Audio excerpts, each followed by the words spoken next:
The Journey to the West. 2. Fully awoke to Bodhi's wondrous truths. He cuts off Mara, returns to the root, and joins primal spirit. Now we were speaking of the handsome Monkey King, who, having received his name, jumped about joyfully and went forward to give Subodhi his grateful salutation.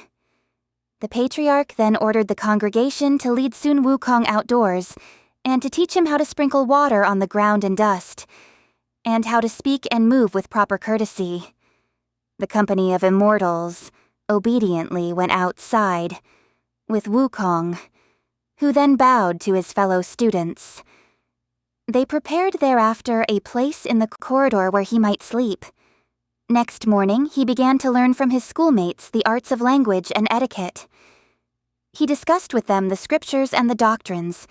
He practiced calligraphy and burned incense. Such was his daily routine.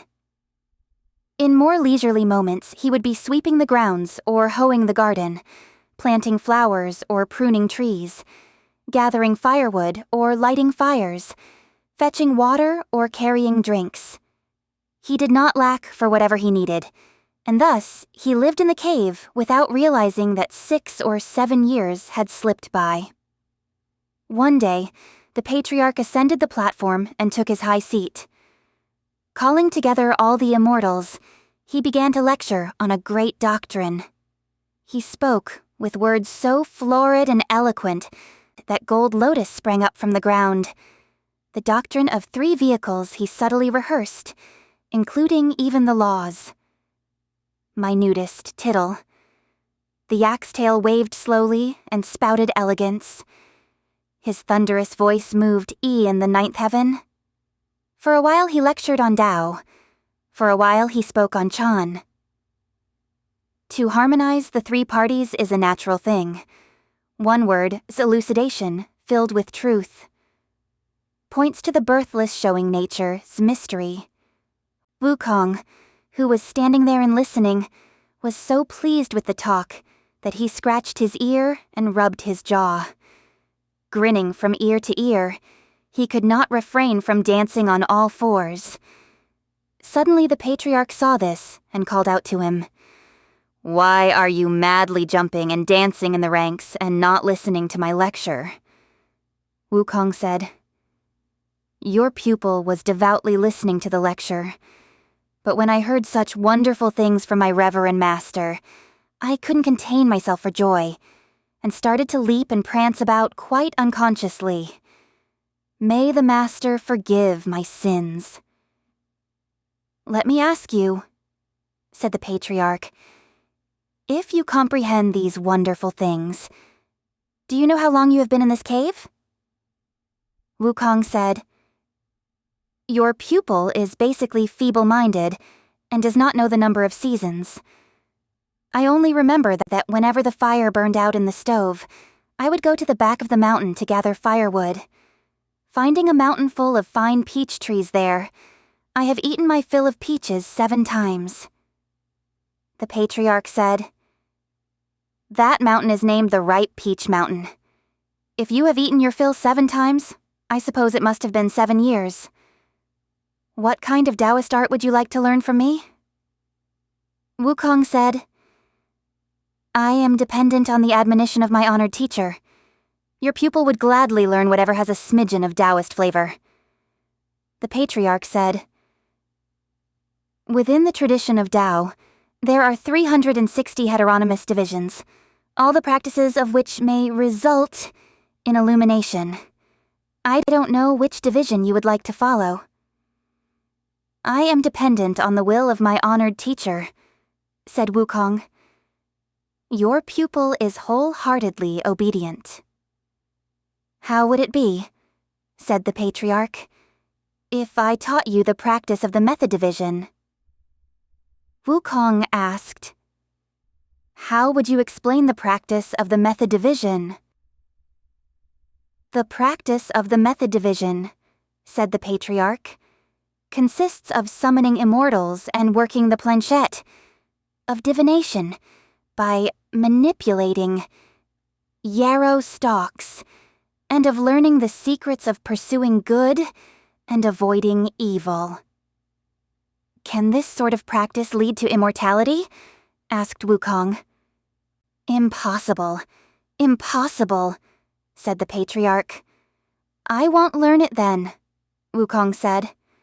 How would it be, said the patriarch again, if I taught you the practice of the schools division? What is the meaning of the schools division? Asked Wukong.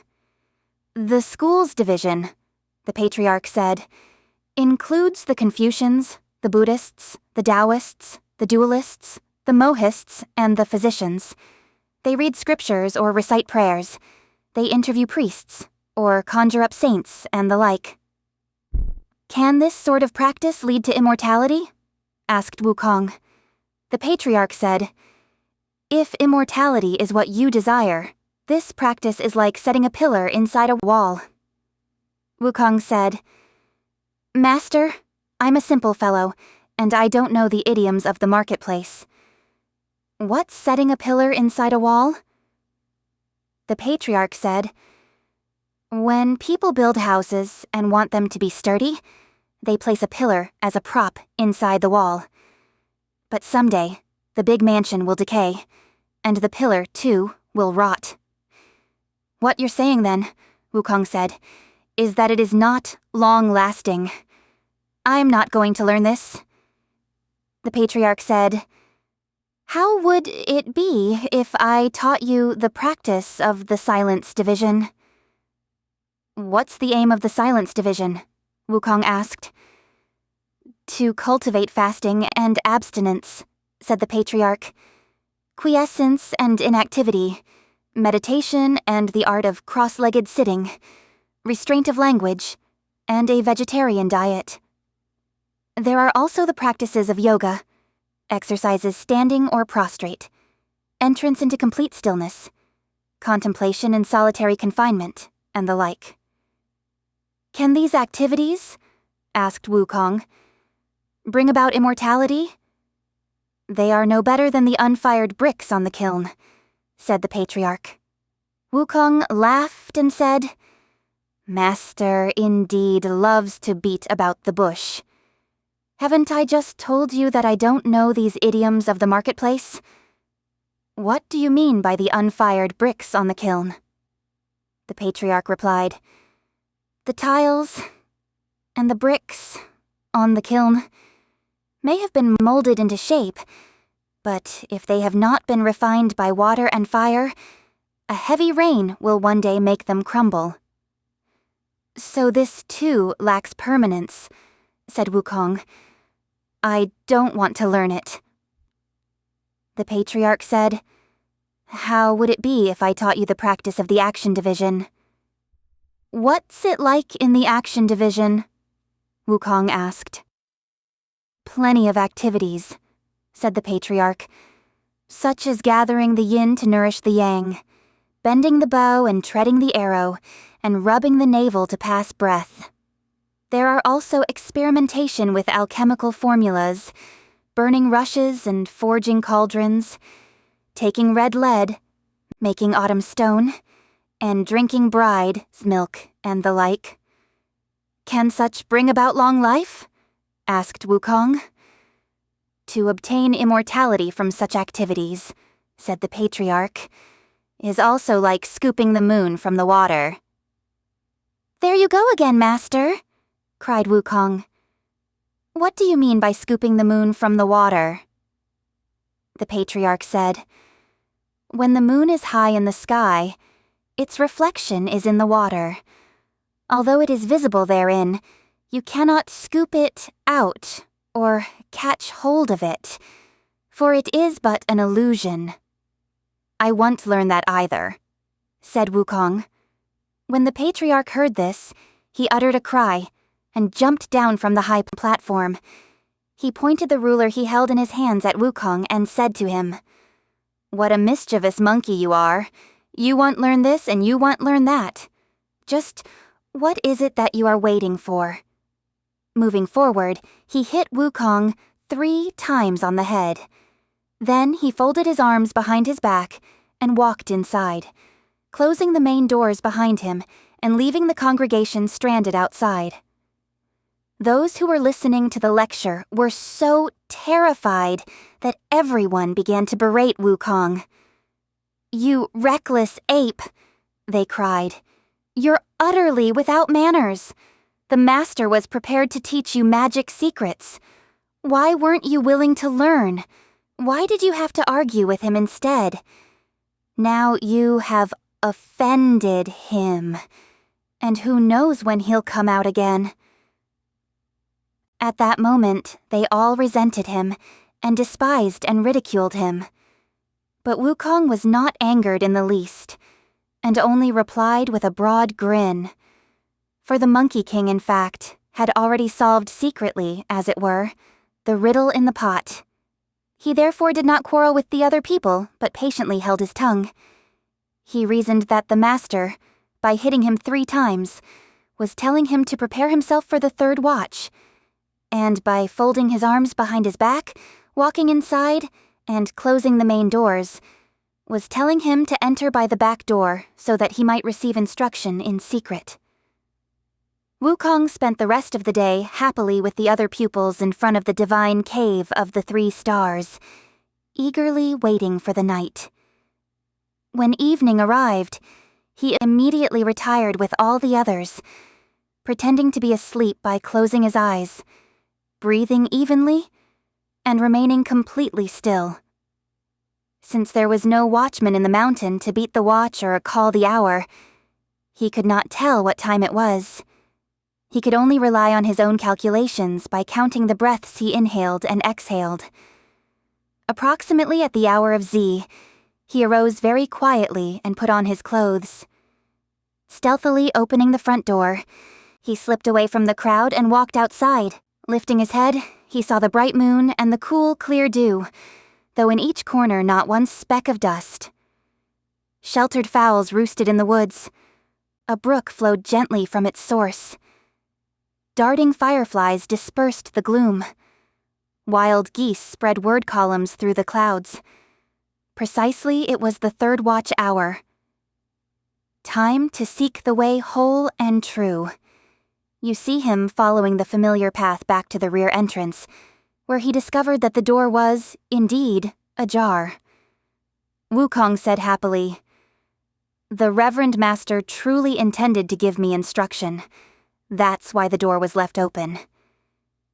He reached the door in a few large strides and entered, sideways. Walking up to the patriarch's bed, he found him asleep with his body curled up, facing the wall. Wukong dared not disturb him. Instead, he knelt before his bed. After a little while, the patriarch awoke. Stretching his legs, he recited to himself, "Hard, hard, hard. The way is most obscure. Deem not the gold elixir a common thing. Without a perfect man. Tsiya's transmitting a subtle rune, you'd have vain words, worn mouth, and tongue waxed dry."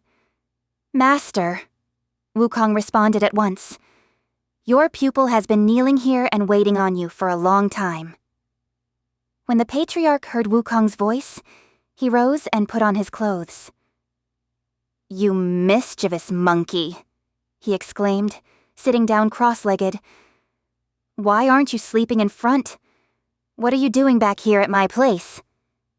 Wukong replied, "Before the platform and the congregation yesterday, the master gave the order that your pupil, at the hour of the 3rd watch, should come here through the rear entrance in order that he might be instructed.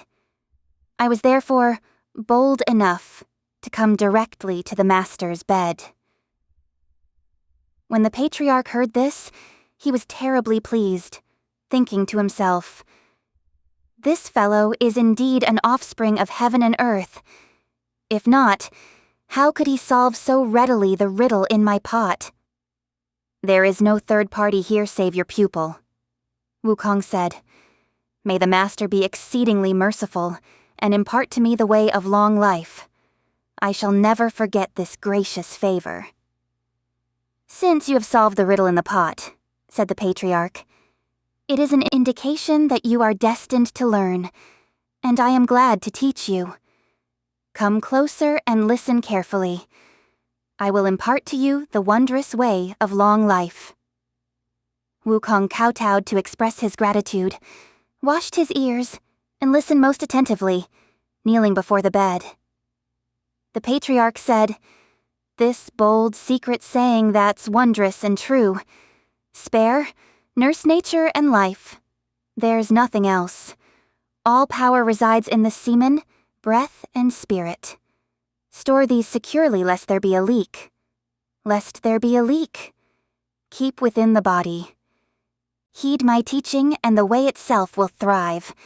Hold fast oral formulas so useful and keen, to purge concupiscence, to reach pure cool. To pure cool where the light is bright. You'll face the elixir platform, enjoying the moon. The moon holds the jade. Rabbit, the sun, the crow. The tortoise and snake are now tightly entwined. Tightly entwined, nature and life are strong.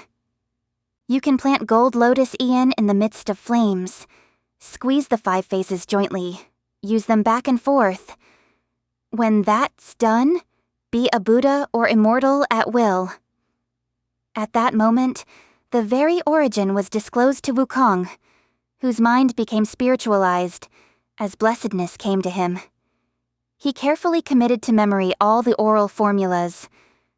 After kowtowing to thank the patriarch, he left by the rear entrance.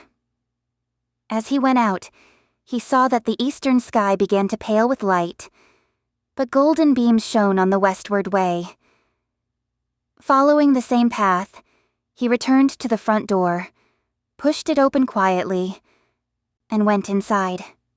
He sat up in his sleeping place and purposely rustled the bed and the covers, crying, "It's light!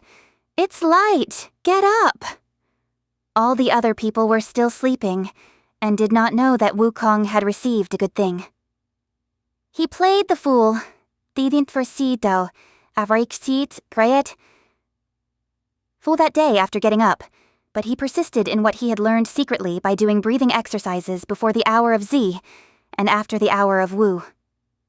3 years went by swiftly, and the patriarch again mounted his throne to lecture to the multitude. He discussed the scholastic deliberations and parables, and he discoursed on the integument of external conduct. Suddenly he asked, "Where's Wukong?" Wukong drew near and knelt down. "Your pupil's here," he said. "What sort of art have you been practicing lately?" the patriarch asked. "Recently," Wukong said, "your pupil has begun to apprehend the nature of all things, and my foundational knowledge has become firmly established. If you have penetrated to the Dharma nature to apprehend the origin," said the patriarch, "you have, in fact, entered into the divine substance. You need, however, to guard against the danger of 3 calamities." When Wukong heard this, he thought for a long time, and said, "The words of the master must be erroneous. I have frequently heard that when one is learned in the way and excels in virtue, he will enjoy the same age as heaven. Fire and water cannot harm him, and every kind of disease will vanish. How can there be this danger of 3 calamities? What you have learned," said the patriarch, "is no ordinary magic. You have stolen the creative powers of heaven and earth and invaded the dark mysteries of the sun and moon. Your success in perfecting the elixir is something that the gods and the demons cannot countenance. Though your appearance will be preserved and your age lengthened, after 500 years, heaven will send down the calamity of thunder to strike you. Hence you must be intelligent and wise enough to avoid it ahead of time. If you can escape it, your age will indeed equal that of heaven. If not, your life will thus be finished. After another 500 years, heaven will send down the calamity of fire to burn you. That fire is neither natural nor common fire. Its name is the Fire of Yin, and it arises from within the soles of your feet to reach even the cavity of your heart, reducing your entrails to ashes and your limbs to utter ruin. The arduous labor of a millennium will then have been made completely superfluous.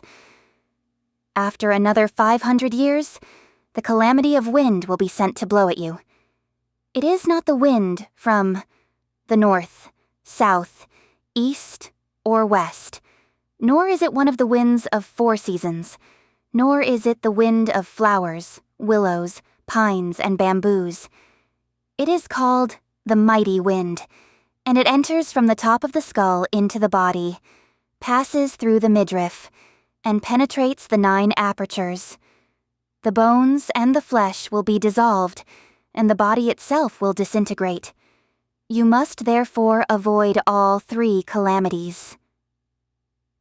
When Wukong heard this, his hair stood on end, and, kowtowing reverently, he said, "I beg the Master to be merciful, and impart to me the method to avoid the 3 calamities. To the very end, I shall never forget your gracious favor." The patriarch said, "It is not, in fact, difficult, except that I cannot teach you because you are somewhat different from other people."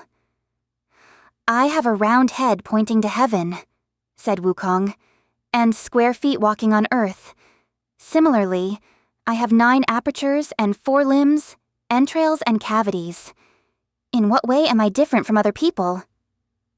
The patriarch said, "Though you resemble a man, you have much less jowl.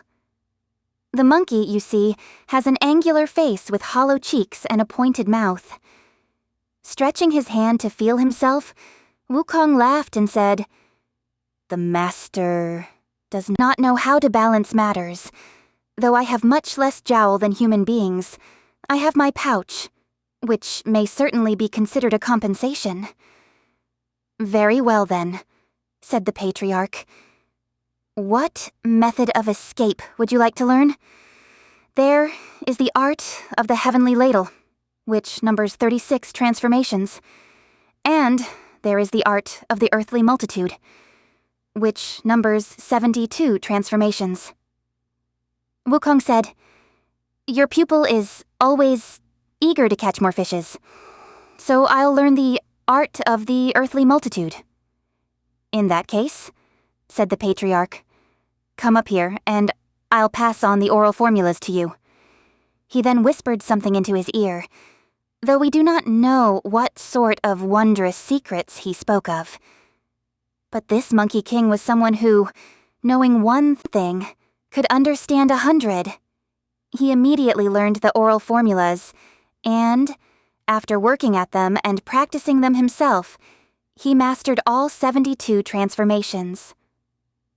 One day when the patriarch and the various pupils were admiring the evening view in front of the 3 Stars Cave, the master asked, "Wukong, has that matter been perfected?"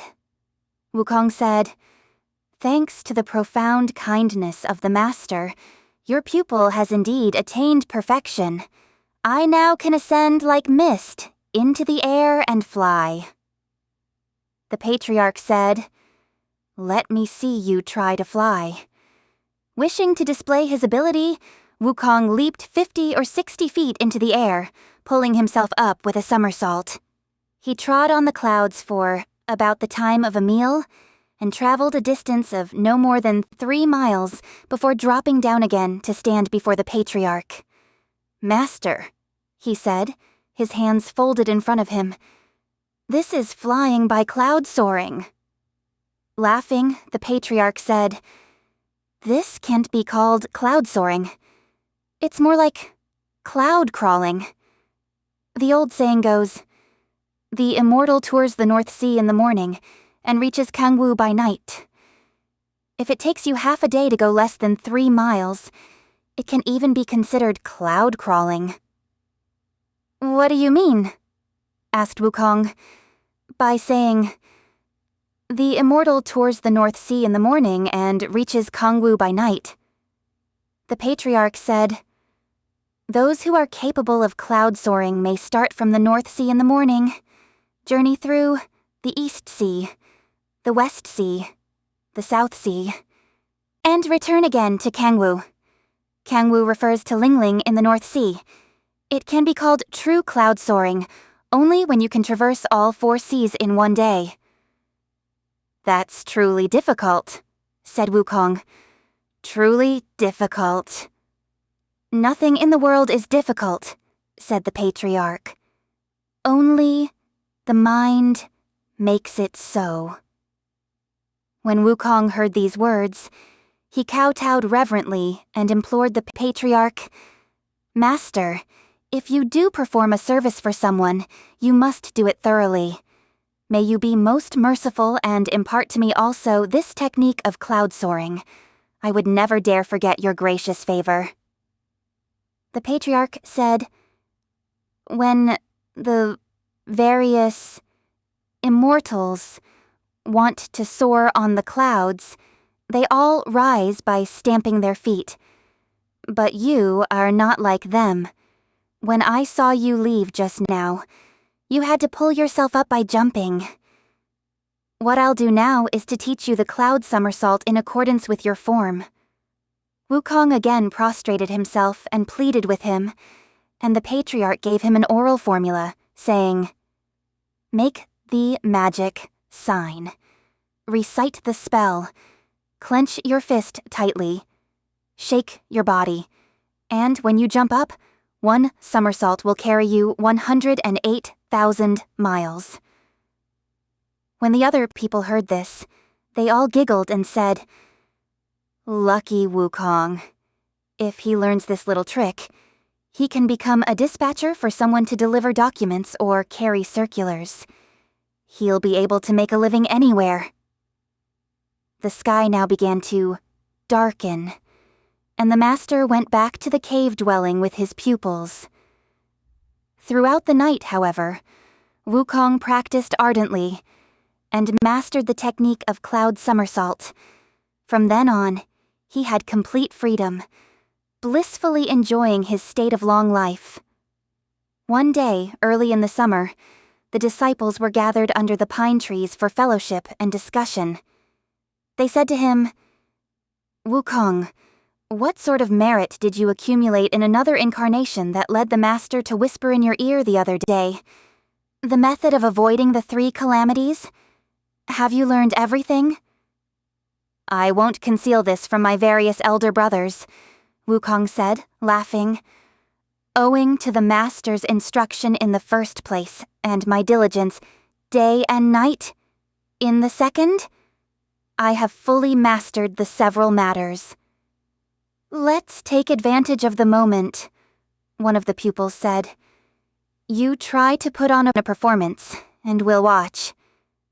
When Wukong heard this, his spirit was aroused, and he was most eager to display his powers.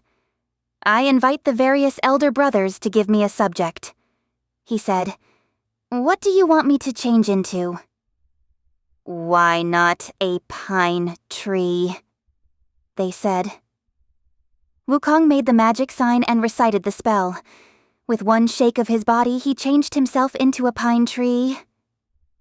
Truly, it was thickly held in smoke through all 4 seasons. Its chaste fair form soars straight to the clouds, with not the least likeness to the impish monkey. It's all frost-tried and snow-tested branches. When the multitude saw this, they clapped their hands and roared with laughter, everyone crying, "Marvelous monkey! Marvelous monkey!" They did not realize that all this uproar had disturbed the patriarch, who came running out of the door, dragging his staff. "Who is creating this bedlam here?" he demanded. At his voice, the pupils immediately collected themselves, set their clothes in order, and came forward. Wukong also changed back into his true form, and, slipping into the crowd, he said, "For your information, Reverend Master, we are having fellowship and discussion here. There is no one from outside causing any disturbance." "You were all yelling and screaming," said the patriarch angrily, "and were behaving in a manner totally unbecoming to those practicing cultivation. Don't you know that those in the cultivation of Tao resist opening their mouths, lest they waste their breath and spirit? Or moving their tongues, lest they provoke arguments? Why are you all laughing noisily here? We dare not conceal this from the master," the crowd said. "Just now, we were having fun with Wukong, who was giving us a performance of transformation. We told him to change into a pine tree, and he did indeed become a pine tree. Your pupils were all applauding him, and our voices disturbed the reverend teacher. We beg his forgiveness." "Go away, all of you," the patriarch said. "You, Wukong, come over here. I ask you, what sort of exhibition were you putting on, changing into a pine tree? This ability you now possess? Is it just for showing off to people? Suppose you saw someone with this ability. Wouldn't you ask him at once how he acquired it? So, when others see that you are in possession of it, they'll come begging. If you are afraid to refuse them, you will give away the secret. If you don't, they may hurt you. You are actually placing your life in grave jeopardy." "I beseech the master to forgive me," Wukong said, kowtowing. "I won't condemn you," said the patriarch, "but you must leave this place." When Wukong heard this, tears fell from his eyes. "Where am I to go, teacher?" he asked. "From wherever you came," the patriarch said. "You should go back there." "I came from the East Purvavidaha continent," Wukong said, his memory jolted by the patriarch. "From the water curtain cave of the flower fruit mountain in the Iolai country." "Go back there quickly and save your life," the patriarch said. "You cannot possibly remain here." "Allow me to inform my esteemed teacher," said Wukong, properly penitent. "I have been away from home for 20 years, and I certainly long to see my subjects and followers of bygone days again. But I keep thinking that my master's profound kindness to me has not yet been repaid. I, therefore, dare not leave." "There's nothing to be repaid," said the patriarch. "See that you don't get into trouble and involve me. That's all I ask." Seeing that there was no other alternative, Wukong had to bow to the patriarch and take leave of the congregation. "Once you leave," the patriarch said, "you're bound to end up evil-doing. I don't care what kind of villainy and violence you engage in, but I forbid you ever to mention that you are my disciple. For if you but utter half the word, I'll know about it. You can be assured, wretched monkey, that you'll be skinned alive. I will break all your bones and banish your soul to the place of ninefold darkness, from which you will not be released even after 10,000 afflictions." "I will never dare mention my master," said Wukong. "I'll say that I have learned this all by myself." Having thanked the patriarch, Wukong turned away, made the magic sign, pulled himself up, and performed the cloud somersault. He headed straight toward the East Purvavidaha, and in less than an hour he could already see the flower fruit mountain and the water curtain cave. Rejoicing secretly, the handsome monkey king said to himself, "I left weighed down by bones of mortal stock. The Tao attained makes light both body and frame. 'Tis this world's pity that none firmly resolves to learn such mystery that by itself is plain. 'Twas hard to cross the seas in former time. Returning this day, I travel with ease. Words of farewell still echo in my ears. I ne'er hoped to see so soon the eastern depths." Wukong lowered the direction of his cloud and landed squarely on the Flower Fruit Mountain. He was trying to find his way when he heard the call of cranes and the cry of monkeys. The call of cranes reverberated in the heavens, and the cry of monkeys moved his spirit with sadness. "Little ones," he called out, "I have returned." From the crannies of the cliff, from the flowers and bushes, and from the woods and trees, monkeys great and small leaped out by the tens of thousands and surrounded the handsome Monkey King. They all kowtowed and cried, "Great King, what laxity of mind! Why did you go away for such a long time and leave us here longing for your return, like someone hungering and thirsting? Recently, we have been brutally abused by a monster who wanted to rob us of our water curtain cave. Out of sheer desperation, we fought hard with him. And yet all this time, that fellow has plundered many of our possessions, kidnapped a number of our young ones, and given us many restless days and nights watching over our property. How fortunate that our great king has returned. If the great king had stayed away another year or so, we and the entire mountain cave would have belonged to someone else." Hearing this, Wukong was filled with anger. "What sort of a monster is this," he cried, "that behaves in such a lawless manner? Tell me in detail, and I will find him to exact vengeance."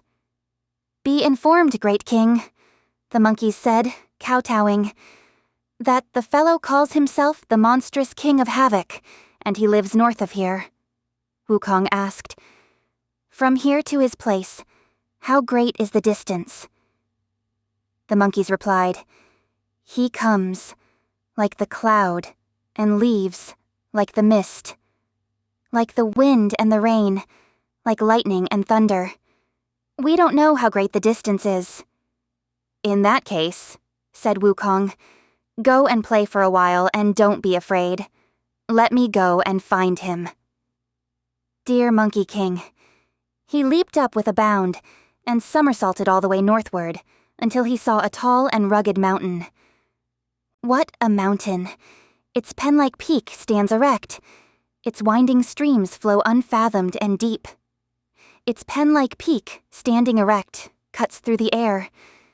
Its winding streams, unfathomed and deep, reach diverse sights on earth.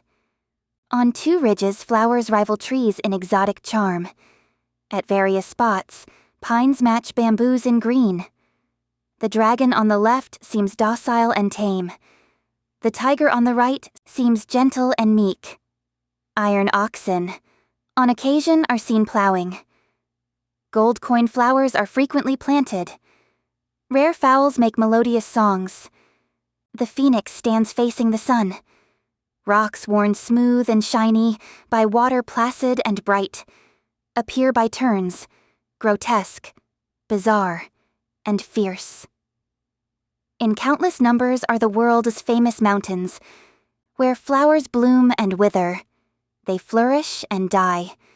What place resembles this long-lasting scene, wholly untouched by the 4 seasons and 8 epochs?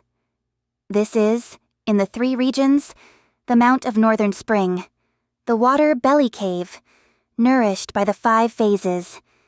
The handsome Monkey King was silently viewing the scenery when he heard someone speaking. He went down the mountain to find who it was, and he discovered the Water Belly Cave at the foot of a steep cliff. Several imps who were dancing in front of the cave saw Wukong and began to run away. "Stop!" cried Wukong. "You can use the words of your mouth to communicate the thoughts of my mind. I am the Lord of the Water Curtain Cave in the Flower Fruit Mountain south of here. Your monstrous king of havoc, or whatever he's called, has repeatedly bullied my young ones, and I have found my way here with the specific purpose of settling matters with him." Hearing this, the imps darted into the cave and cried out, "Great King, a disastrous thing has happened."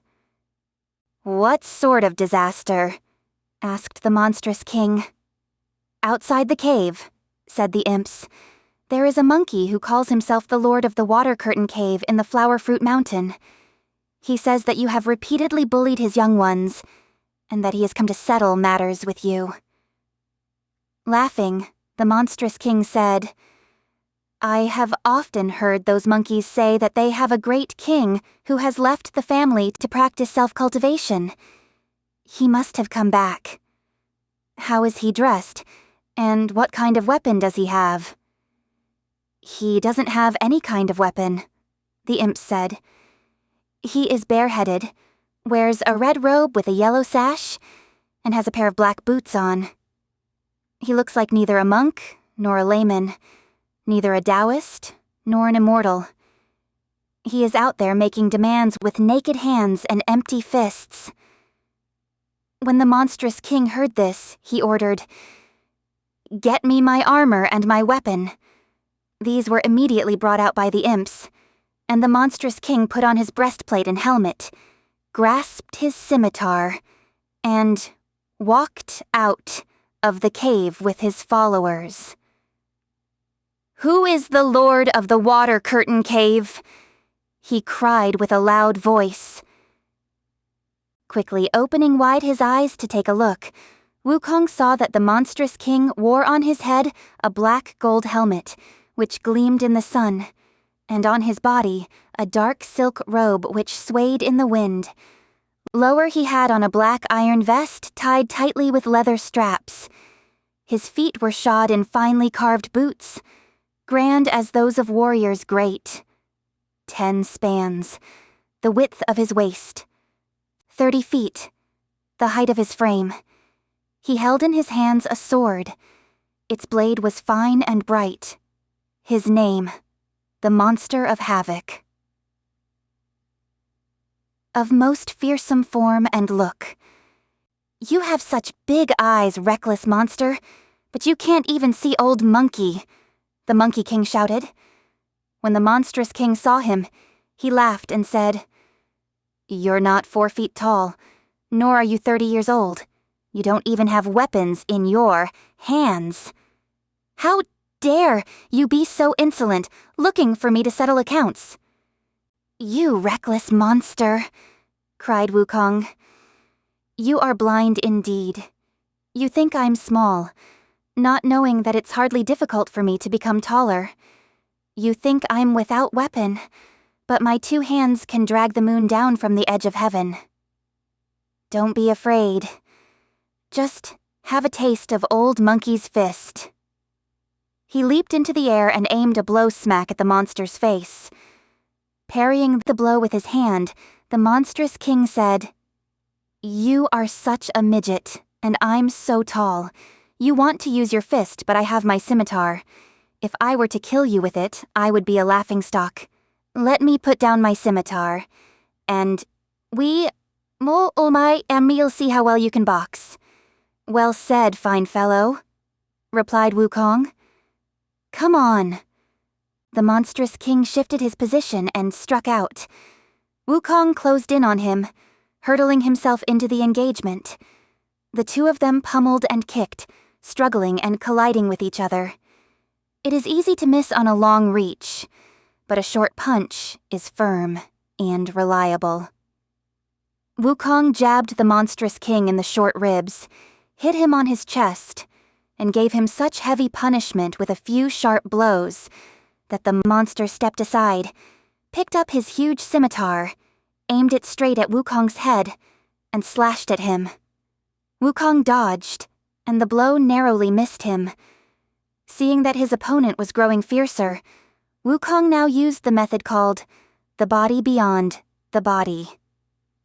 Plucking a handful of hairs from his own body and throwing them into his mouth, he chewed them to tiny pieces, and then spat them into the air. "Change!" he cried, and they changed at once into 200 or 300 little monkeys encircling the combatants on all sides. For, you see, when someone acquires the body of an immortal, he can project his spirit, change his form, and perform all kinds of wonders. Since the Monkey King had become accomplished in the way, every one of the 84,000 hairs on his body could change into whatever shape or substance he desired. The little monkeys he had just created were so keen of eye and so swift of movement that they could be wounded by neither sword nor spear. Look at them. Skipping and jumping, they rushed at the monstrous king and surrounded him, some hugging, some pulling, some crawling in between his legs, some tugging at his feet. They kicked and punched. They yanked at his hair and poked at his eyes. They pinched his nose and tried to sweep him completely off his feet, until they tangled themselves into confusion. Meanwhile, Wukong succeeded in snatching the scimitar, pushed through the throng of little monkeys, and brought the scimitar down squarely onto the monster's skull, cleaving it in two. He and the rest of the monkeys then fought their way into the cave and slaughtered all the imps, young and old. With a shake, he collected his hair back onto his body. But there were some monkeys that did not return to him. They were the little monkeys kidnapped by the monstrous king, from the Water Curtain Cave. "Why are you here?" asked Wukong. The 30 or 50 of them all said tearfully, "After the great king went away to seek the way of immortality, the monster menaced us for 2 whole years and finally carried us off to this place." "Don't these utensils belong to our cave? These stone pots and bowls were all taken by the creature." "If these are our belongings," said Wukong, "move them out of here." He then set fire to the water belly cave and reduced it to ashes. "All of you," he said to them, "follow me home." "Great King," the monkeys said, "when we came here, all we felt was wind rushing past us, and we seemed to float through the air until we arrived here. We don't know the way. How can we go back to our home?" Wukong said, "That's a magic trick of his. But there's no difficulty. Now I know not only one thing, but 100. I'm familiar with that trick too.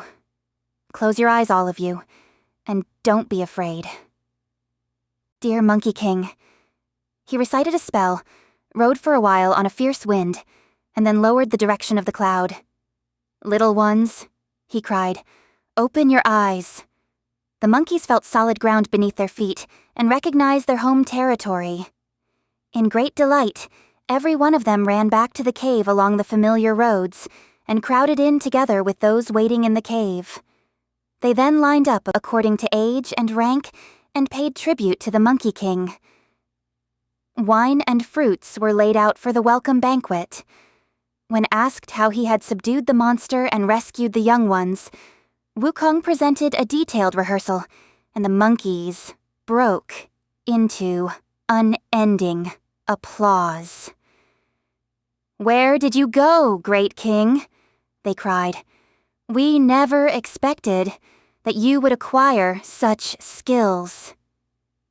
"The year I left you all," Wukong said, "I drifted with the waves across the Great Eastern Ocean and reached the West Aparagodanya continent. I then arrived at the South Jambudvipa continent, where I learned human ways, wearing this garment and these shoes. I swaggered along with the clouds for 8 or 9 years, but I had yet to learn the great art. I then crossed the Great Western Ocean and reached the West Aparagodanya continent. After searching for a long time, I had the good fortune to discover an old patriarch who imparted to me the formula for enjoying the same age as heaven, the secret of immortality. Such luck is hard to meet, even after 10,000 afflictions," the monkeys said, all congratulating him. "Little ones," Wukong said, laughing again. "Another delight is that our entire family now has a name." "What is the name of the great king?" "My surname is Sun," replied Wukong, "and my religious name is Wukong." When the monkeys heard this, they all clapped their hands and shouted happily. If the great king is elder son, then we are all junior sons. Sons the third, small sons, tiny sons, the Sun family, the Sun Nation, and the Sun Cave. So they all came and honored elder son with large and small bowls of coconut and grape wine, of divine flowers and fruits. It was indeed one big happy family. Lo, the surname is one, the self's returned to its source. This glory awaits, a name recorded in heaven.